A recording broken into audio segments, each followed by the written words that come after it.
तो नमस्कार, मेरा नाम है ईशानी चंद्रा और आप देख रहे हैं द ईशानी शो।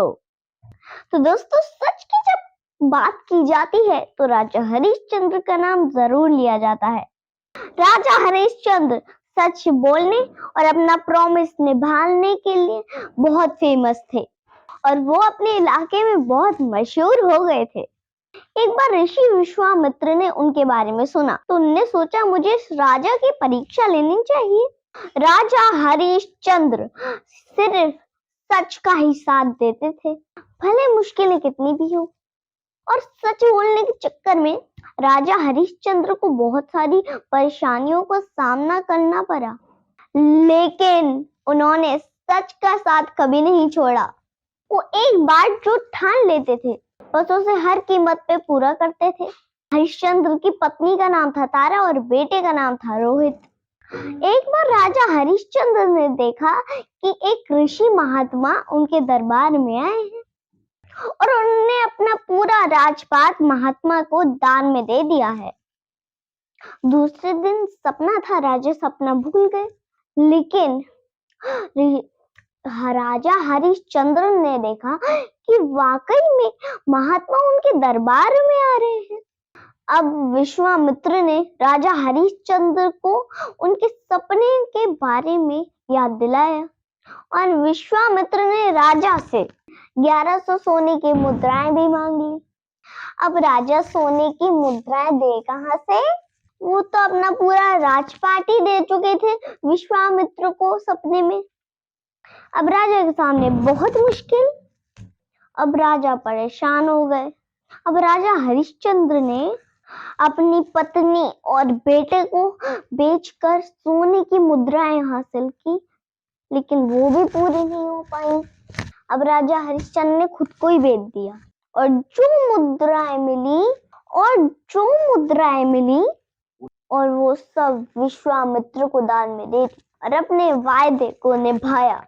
राजा हरिश्चंद्र ने जहां खुद को बेचा था उस शमशान चांडाल का था, जो अंतिम संस्कार के लिए परिवार के लोग आते थे उनसे पैसा लिया करता था। एक दिन राजा हरिश्चंद्र के बेटे को सांप ने काट लिया और वो बेहोश हो गया। अब उसकी माँ उसे गोदी में उठा उठा कर कहाँ भटक रही थी। फिर कुछ देर बाद वो मर गया। फिर उसकी माँ ने बोला, बेटा तुम मुझे छोड़ के नहीं जा सकते। फिर वो शमशान घाट पर जैसे ही करके पहुंच गई। वहां पे देखा कि वहां पर अंतिम संस्कार के लिए पैसे लग रहे थे। तभी तारा ने राजा हरिश्चंद्र की बात सुनी। फिर उसने अपने पति को देखते ही कहा कि मैं आपकी तारा हूँ और ये आपका बेटा रोहित, जो अब इस दुनिया में नहीं है। हरिश्चंद्र ने जैसे ही अपने बेटे को देखा, उनकी आंखों से आंसू आ गए। उस दिन एकादशी का व्रत भी था। परिवार की ऐसी हालत में हरिश्चंद्र को बहुत भावुक कर दिया। उनकी आंखों में आंसू थे, लेकिन वो अपने कर्तव्य की रक्षा में जुटे हुए थे। उनने अपने भारी मन से पत्नी तारा को कहा कि अपने बेटे के अंतिम संस्कार के लिए उसे पैसे देने पड़ेंगे। आज राजा हरिश्चंद्र की सत्य की रक्षा की घड़ी थी। राजा हरिश्चंद्र ने अपना राजपाट त्याग दिया, परिवार को त्याग दिया और खुद को भी बेच दिया। और इन्हीं मुश्किलों के बीच आकाशवाणी हुई और देवता नीचे आए। उन्होंने राजा से कहा, हरिश्चंद्र तुमने सत्य को जीवन में धारण किया है, तुम इतिहास में अमर रहोगे। हरिश्चंद्र ने कहा, वाकई मैंने कुछ अच्छा काम किया है, तो प्रभु मेरे पुत्र को जीवन दान दे दो। देवताओं ने कहा, तथास्तु, और उनका बेटा रोहित जी उठा।